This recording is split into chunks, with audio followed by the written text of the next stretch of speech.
This is Lecture 5, Neuronal Adaptation and Communication, and it corresponds with Chapter 5 of your textbook.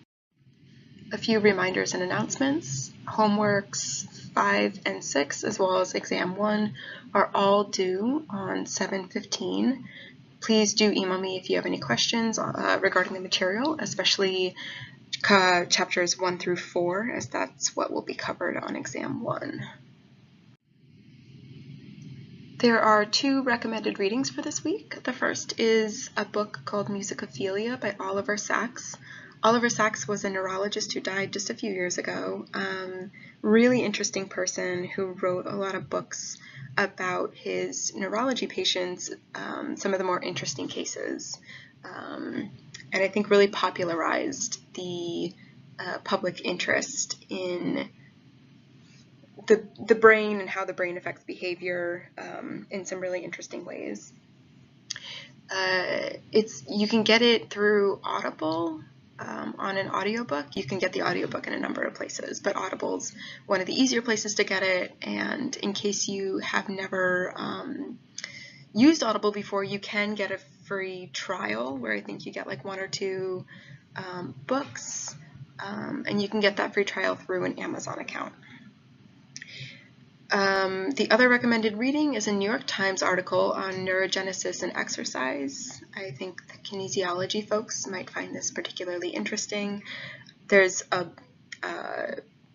wide breadth of research suggesting that exercise is good for your brain. It might be one of the most profound things we can do to improve cognition and to help our brain. And I think this Times article does a really good job of fairly presenting the research on exercise in the brain. Okay, getting into the course material, this corresponds to Chapter 5, Section 1, Chemical Messages. So we have 2 main types of chemical messengers that we're going to discuss, and those are neurotransmitters and hormones. Neurotransmitters are chemicals that signal in the central nervous system and have an excitatory or an inhibitory effect on the target when they're released on a neuron. There are maybe 60 to 100 different neurotransmitters in the central nervous system. It can be kind of difficult to decide what's a neurotransmitter, so scientists are still trying to work out exactly what's a neurotransmitter and what isn't. Then hormones are chemicals that are transported by the circulatory system, and they act on organs, but they also affect behavior and general body physiology. The hypothalamus controls pituitary function. It controls the pituitary gland. The pituitary gland releases hormones into the bloodstream, so the hypothalamus is kind of the one ultimately controlling hormonal release. Then hormones affect target glands and organs in the autonomic and enteric nervous systems. Hormones do travel a lot further than neurotransmitters, but they're also slower acting. These are just some major neurotransmitters in the body, and we're going to be returning to the specific roles of these, but you've probably heard of things like dopamine, maybe glutamate, norepinephrine, which is noradrenaline, serotonin, things like this. So getting back to the neuron, if you remember, the synapse is this junction between 2 neurons, between the presynaptic neuron, which is the neuron that's releasing neurotransmitters, and the postsynaptic neuron. A chemical synapse is this junction where messenger molecules or neurotransmitters are released from one neuron and they excite or inhibit the next neuron. Most synapses in the mammalian nervous system are chemical, and when we talk about synapses in general in the human nervous system, we're almost always talking about chemical synapses. So, as mentioned before, the presynaptic membrane, which is also the axonal terminal, is where the action potential terminates to release the chemical message. And the postsynaptic membrane is after the synapse. This is also typically a dendritic spine, although it can be other parts of the neuron, is the receiving side of the chemical message. So this is where neurotransmitters get released and excitatory postsynaptic potentials or inhibitory postsynaptic potentials are generated. The synaptic cleft is this space between the two neurons. So there's just a very small amount of space. These two neurons are not actually touching, and so this small gap is called the synaptic cleft. Synaptic vesicles are presynaptic.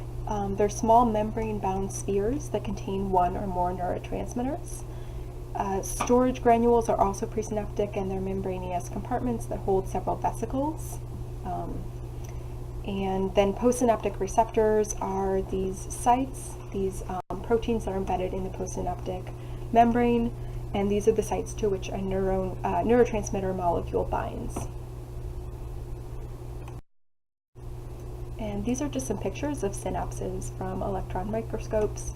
So these little things that look like bubbles are vesicles, and these contain neurotransmitters in the presynaptic cell.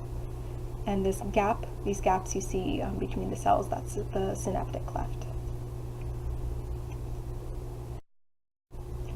So there is a different type of synapse that is much less common than chemical synapses in mammalian systems, and that's electrical synapses, or gap junctions. These are ion channels that form a pore through which ions can flow directly, so there's no cleft or no gap between the cells. This transmits information faster than chemical synapses.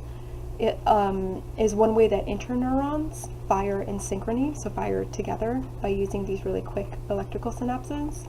It allows for exchange for substances between neurons and glial cells, but chemical synapses are more common in the mammalian brain because they're more flexible, complex, and they can change with experience. So learning and memory are dependent on chemical synapses. So within a kind of chemical synapse, there are 4 steps for neurotransmission, or the transmission of neurotransmitters into the synaptic cleft for reception on the postsynaptic cell. The first step is synthesis and storage. So some neurotransmitters are synthesized in the cell body and transported to the axonal terminal, and others are synthesized right in the axon terminal from raw materials that came from the cell body. The second step is the release of neurotransmitters. When an action potential reaches the axon terminal, it triggers voltage-sensitive calcium channels to open. Calcium ions flow into the presynaptic terminal, and this influx of calcium ions causes the vesicles to fuse to the presynaptic membrane. And the vesicles, once they fuse with the membrane, they kind of push out their contents into the synaptic cleft, so now there are neurotransmitters in the synaptic cleft. And this is just an image from an electron microscope. You can see where the little arrows are pointing that vesicles have fused with the cell membrane and are pushing their neurotransmitters into this gap between the cells, the synaptic cleft. In the third step of neurotransmission, the postsynaptic receptor site is activated, so the neurotransmitters diffuse through this synaptic cleft, this gap, and bind to the receptors on the postsynaptic cell. Receptors are specialized protein molecules that are embedded in this membrane on this postsynaptic cell. And the postsynaptic cell responds in one of 3 ways. There can be an excitatory response, there can be an inhibitory response, and there can also be kind of a setting off another chain of chemical responses that are ultimately excitatory or inhibitory. So if you remember, in the nervous system, there are kind of like 2 main types of responses or ways of transmitting signals, and that's excitatory and inhibitory. So ultimately, all actions between neurons are excitatory or inhibitory. Okay, and this is just another image of the activation of receptor sites. The neurotransmitter is released into the synaptic cleft. It binds to the receptor. It's kind of like a key in a keyhole. The neurotransmitter doesn't actually go into this postsynaptic cell. It just binds to this receptor, which creates a response. So the 4th step of neurotransmission is that the neurotransmitters are deactivated. So after the neurotransmitter has bound to its receptor, one of four things can happen. Either the neurotransmitter diffuses away from the synaptic cleft, it just drifts away. It can degrade in the synaptic cleft, so enzymes or other chemicals can break down that neurotransmitter and make it inactive. Another common one is free uptake, so the neurotransmitter is transported back into the presynaptic cell for reuse later. And then astrocytes, which, if you remember, are glial cells, take the neurotransmitter and typically store it for later use. There are a number of types of synapses. For simplicity, I don't expect you to know all of these. For the purpose of this course, we're mostly going to be talking about axodendritic and axosomatic synapses. So axodendritic are the ones where an axon synapses with a dendritic spine or any part of the dendrite of another cell, and axosomatic is when an axon of one cell synapses with the soma or the cell body of another cell. Excitatory synapses are typically axodendritic, so typically the when an axon is synapsing with a dendrite, that's more likely to be excitatory, whereas inhibitory synapses are typically on the cell body.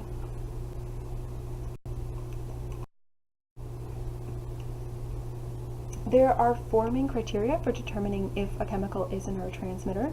One, it has to be synthesized within the neuron. So neurotransmitters are always created or synthesized within the actual neuron. Two, when it's active, it must be released and create a response in the target cell. Three, the same response must be created every time, so it has to be consistent in the response it creates. And four, there has to be a way of removing the neurotransmitter from the action site after the chemical's work is finished, so reuptake or diffusion, etc.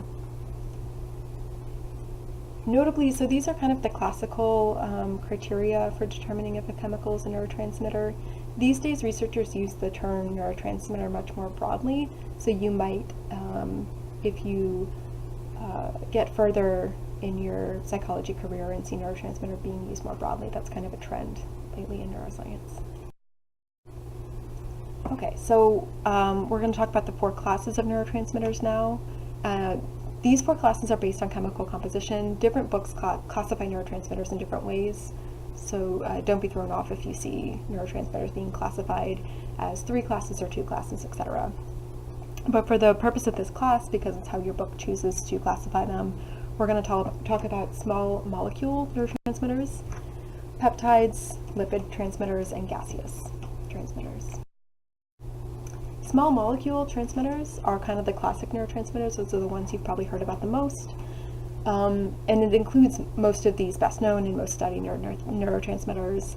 They're quick acting because they're small, and the main components to synthesize these neurotransmitters are derived from dietary nutrients. So this includes things like dopamine, serotonin, norepinephrine, which is also called noradrenaline, glutamate, GABA, histamine, etc. Quick note, your book goes into a lot of detail about the synthesis of small molecule neurotransmitters.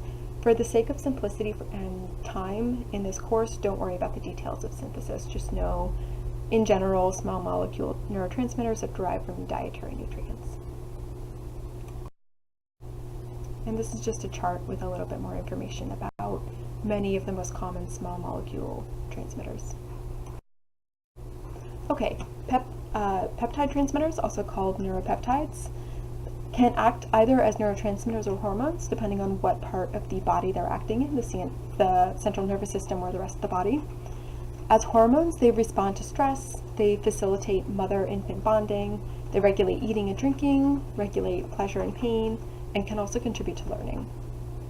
They indirectly influence cell structure and function through synaptic receptors in the CNS, and they typically can't be taken orally as drugs. So some of the small molecule transmitters can be taken orally, so like dopamine, etc., can be taken orally as drugs, but these cannot because they're easily digested within the digestive system.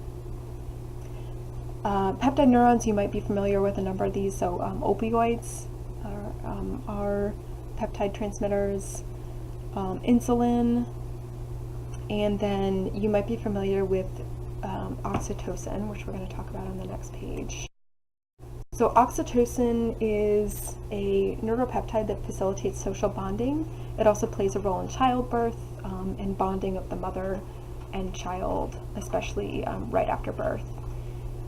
And researchers have been looking at oxytocin as a potential medication for psychological disorders in which people are not as prone to social bonding or have social cognition deficits. So one of the more popular diagnoses that this is used for is autism. So oxytocin in the form of nasal spray, because again, you can't ingest it without digesting it too quickly. So children with autism in these studies are given this nasal spray, and it has been shown in a number of studies, actually, randomized controlled trials, that social interaction is improved in children with autism through the regular administration of this oxytocin nasal spray. And I'm not recommending this, but you can actually buy it on Amazon. But I'm not, again, not recommending this necessarily. Okay, so moving on, lipid transmitters. Lipids are a group of molecules that include fats, waxes, some steroids, vitamins, some vitamins. The most popular or most common lipid transmitters that you're going to hear about are endocannabinoids, which means endogenous cannabinoids. These endocannabinoids affect appetite, pain, sleep, mood, memory, anxiety, stress, everything you might associate with cannabis. Endocannabinoids can inhibit the release of both glutamate, which is excitatory, and GABA, which is inhibitory, and we'll get more into that later. Phytocannabinoids, that's like the active ingredients in marijuana, bind to the same CB1 receptors as endocannabinoids, so that's why you get a lot of the same effects in phytocannabinoids, which come from the outside, and endocannabinoids. Two prominent components of phytocannabinoids or cannabis are cannabidiol, which is usually called CBD, and then THC, which actually have potential medical benefits. So CBD, there's some evidence for treating treatment-refractory epilepsy, or epilepsy that doesn't respond to other epileptic medications. And there's actually some evidence, kind of preliminary trials, that indicate that CBD may have antipsychotic effects, so may be effective in treating psychosis. THC has been shown in some clinical trials to help with MS, pain that is mediated by the central nervous system, bladder dysfunction, and a number of other disorders. Notably, there's something called synthetic cannabinoids that are sold as drugs. It's also often called spice, and these are very bad. They are not like endocannabinoids. It's not the same thing as cannabis. It's not the same thing as endocannabinoids. It's usually an unpredictable combination of chemicals, very cheaply and inconsistently created. Side effects can be very serious, including seizure, prolonged psychotic episode, panic attacks, and vomiting. And the effects of the drug, or the positive effects of the drug, are not the same as cannabis. So synthetic cannabinoids is almost a bit of a misnomer and should not be associated with some of the more positive effects of cannabinoids. Gaseous transmitters include nitric oxide, carbon monoxide, and hydrogen sulfide. Nitric oxide and carbon monoxide activate metabolism, whereas hydrogen sulfide slows down metabolism. Okay, so now we're going to talk about receptors. There are two main classes of receptors. Again, receptors are the specialized proteins that are embedded in the cell membrane of the postsynaptic cell. The first class is ionotropic receptor. This acts as a direct binding site for neurotransmitters. It's a pore that regulates ion flow to change the membrane voltage quickly and directly. So a neurotransmitter binds to the ionotropic receptor, and then that receptor also acts as a pore that lets these ions in. And these are usually excitatory, which, if you remember from last chapter, means that they are likely to contribute to the triggering of an action potential. The second receptor type is metabotropic receptors, and this also has a neurotransmitter binding site, but it's not its own pore. So when a neurotransmitter binds to a metabotropic receptor, this indirectly, the receptor indirectly causes cellular changes. So it might set off a cascade of chemical responses that opens a nearby pore or activates other chemical processes. And this is just another image of the ionotropic receptor, where you can see this red ball is the receptor. It binds to the receptor site, and this opens up the pore, allowing ions to enter. And conversely, in the metabotropic receptor, this transmitter binds to the receptor site, which causes what's called a G-coupled protein, but don't worry about that. So it creates chemical responses that in turn open up a pore, possibly a nearby pore, or it can create a series of chemical cascades which also open up a pore. But the end effect of both types of receptors are the same, that ions are allowed into the cell one way or another.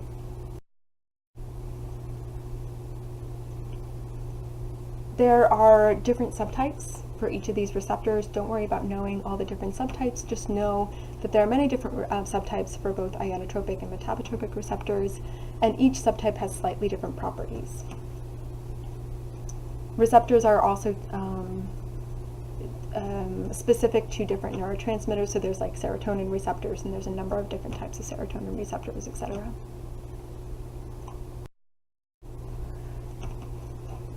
It used to be thought that any one neuron transmitted only one type of neurotransmitter. It's now known that a single neuron can use different neurotransmitters at different synapses. In terms of neurotransmission in the somatic nervous system, motor neurons use mostly acetylcholine as their neurotransmitter. They're called cholinergic neurons. In skeletal muscles, cholinergic transmission creates muscle contraction. And one of the main cholinergic neuron receptors is the nicotinic acetylcholine receptor, and it's named this because nicotine is close enough in structure to acetylcholine that it can also activate this receptor. So nicotine and acetylcholine can both activate the nicotinic acetylcholine receptor. Within the ANS, the autonomic nervous system, both the sympathetic and parasympathetic subdivisions of this nervous system are controlled by acetylcholine neurons coming from the central nervous system at different parts of the spine, as you can see in the figure to the right. In the sympathetic nervous system, which you might remember is the fight or flight part of the nervous system, acetylcholine neurons synapse with norepinephrine neurons, whereas in the parasympathetic, which is the rest and digest part of the nervous system, acetylcholine neurons synapse with other acetylcholine neurons. The enteric nervous system acts with autonomy, so the ENS can act without input from the CNS. It uses all four classes of the neurotransmitter, but serotonin and dopamine are particularly prevalent. So there are four main neurotransmitter systems that we're going to talk about in the CNS, and these are activating neurotransmitter systems. It's we'll talk about the cholinergic system, the dopaminergic, noradrenergic, and the serotonergic systems. These are comparable to a power supply in the brain, meaning these are sort of the main mechanisms of excitation in the brain. Neurotransmitters throughout the brain create different functions depending on where they are in the brain. So for example, dopamine in one area of the brain will create a different function than dopamine in another area of the brain. All of the systems we're going to talk about have widespread functions in the brain. So the first, the cholinergic system, is driven by acetylcholine. So acetylcholine is especially dense in the basal ganglia, which, if you remember from previous chapters, is associated with voluntary motor activity, habitual activity, procedural learning, and emotion. It also has a role, the cholinergic system has a role in attention, wakefulness, and memory. And a loss of neurons, especially in the basal ganglia, is associated with progressive dementia like Alzheimer's disease.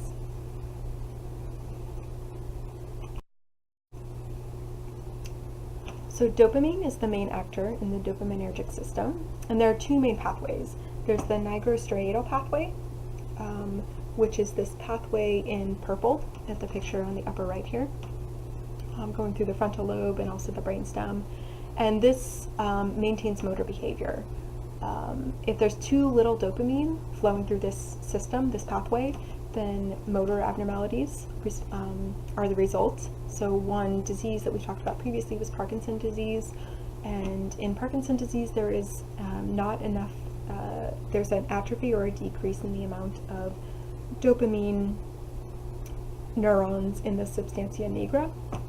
So if you look at this picture down here, you can see that in the normal individual there are these dark grooves, these dark spots, and that's dopamine neurons. And in the individual with Parkinson's disease, there's a decrease. There are fewer of these dark spots, meaning there's less dopamine. There are fewer dopamine neurons in that area. The second pathway is the mesolimbic dopamine pathway, and this is the reward system of the brain, so associated, kind of like the pleasure center, people call it as well. And this is implicated in a number of psychological disorders, including addiction. This is also the pathway that's believed to be responsible for the runner's high. So if any of you are runners or do a lot of athletic activities, intense athletic activities, sometimes people experience this feeling of like a high, like almost you're on drugs when you're at a certain point in intense exercise activity, and this is actually the mesolimbic dopamine pathway being activated, so the reward center of the brain. And it literally is a response similar to taking drugs. So the name runner's high is actually a pretty appropriate term. Okay, and if you look over on the right, the bottom right picture here, you can see that the reward center of the brain, this mesolimbic pathway, is dysfunctional in a number of medical and psychological disorders. So in the normal brain, you see these red spots, which means high levels of dopamine transmission. The yellow means, I think, like moderate, and the green means low levels of dopamine transmission. So a normal amount, you have these red areas of high activity. In the brain of an obese person, a very obese person, there's some indication that people who are very obese have less of a pleasure response, so less activity in the reward system when they eat food. The dopamine neurons, there isn't as much dopamine activity in the brain of an obese person eating food in general compared to somebody who is not obese. And then we have the brain of a cocaine user.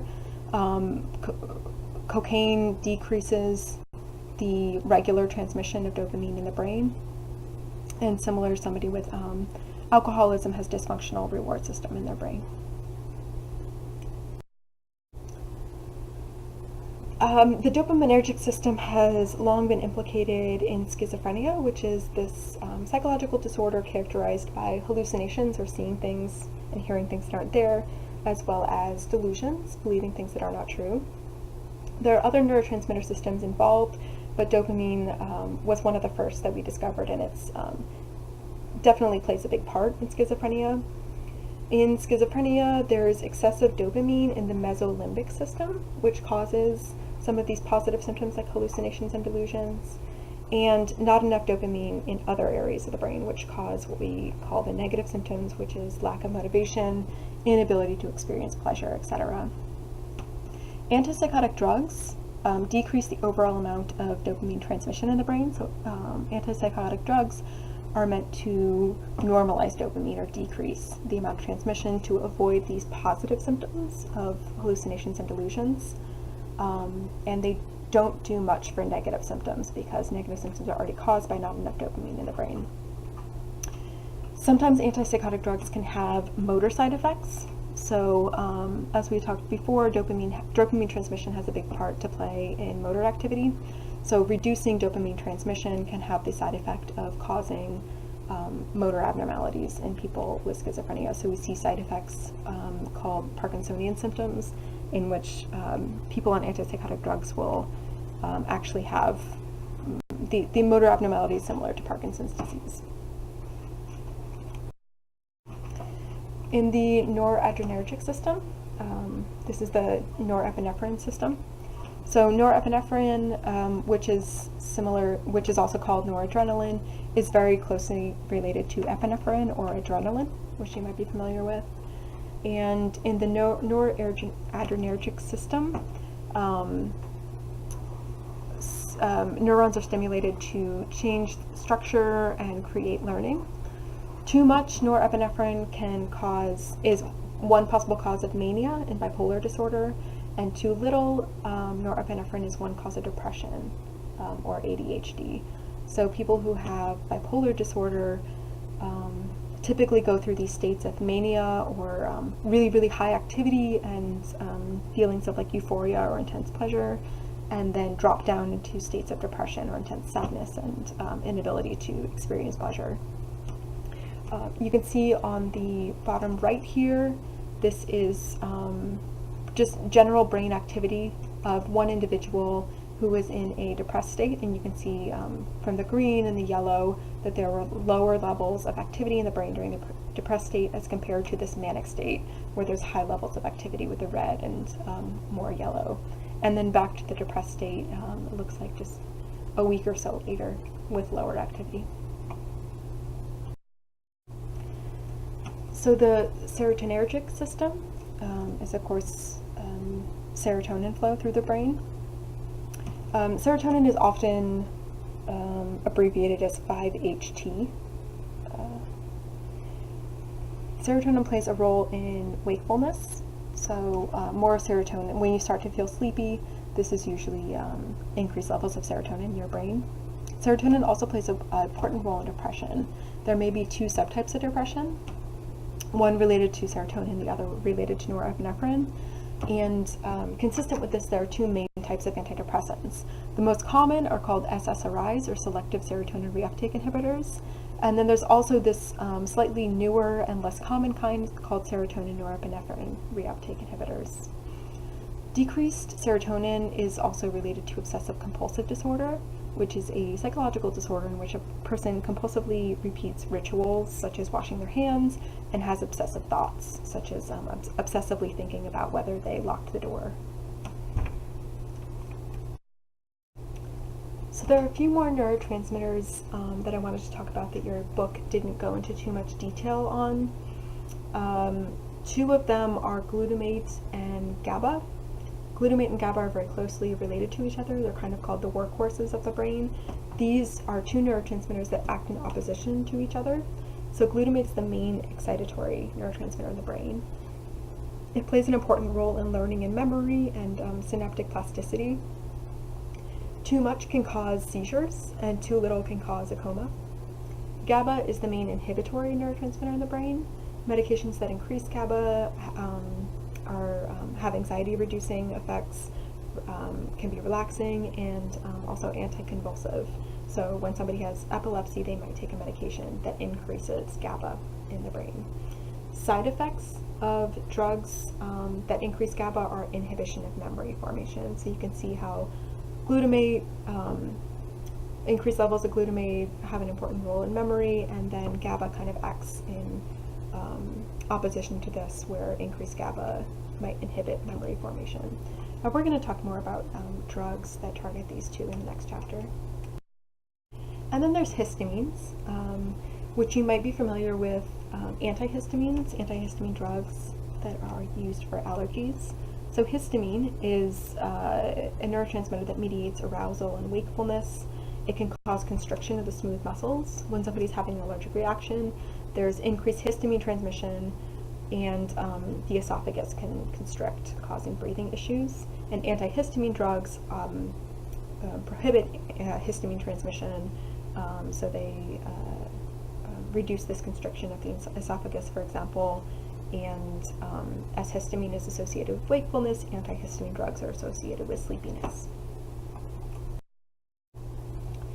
So overall, neurotransmitter systems are related to each other and they act together. A change in one neurotransmitter system can, and often does, cause a change in another one. Many psychological disorders involve the dysregulation of multiple systems. So many people will say like schizophrenia is caused by dysregulation in dopamine, and that's true, it's part of the puzzle, but it's not the whole picture. For example, anxiety has many neurotransmitters that have been implicated, such as serotonin, dopamine, norepinephrine. Depression and mania are both associated with serotonin and norepinephrine.